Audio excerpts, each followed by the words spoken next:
هذا المحتوى يمثل مادة حية لتجربة تمثل هدفا مشابه لأهداف أنشطة إدارة المشاريع.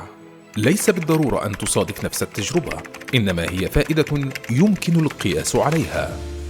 ليس من الضروري أن يكون كل الجهات تتطابق مع هذه التجربة، دوما هنالك الجيدون.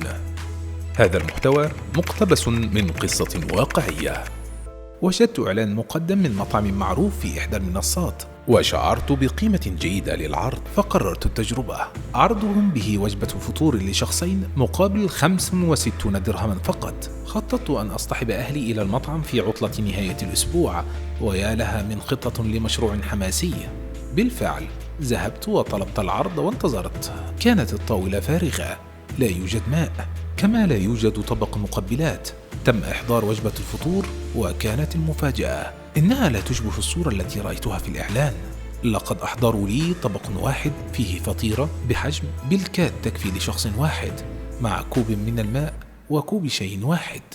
حافظت على هدوئي ولم أطرح لهم أسئلتي الكثيرة التي تدور في بالي من الذي رأيته، فلم أرغب بلفت الانتباه ومعي أهلي. وجب علي أن أطلب أشياء إضافية لتعزيز وجبة الفطور المتواضعة هذه.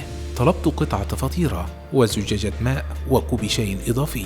لم أفكر في أي معالجة أخرى في تلك اللحظة، فقط أردت أن أعزز الوجبة حتى أوفر لأهلي الجو الذي وعدتهم به. جاءت المفاجأة الأخيرة. فرغنا من تناول الوجبة المتواضعة وطلبنا الفاتورة لندفع ونذهب، فإذا بها تساوي 175 درهما. يا لها من تجربة! تمنيت فقط أن لا تزيد عن ضعف قيمة العرض.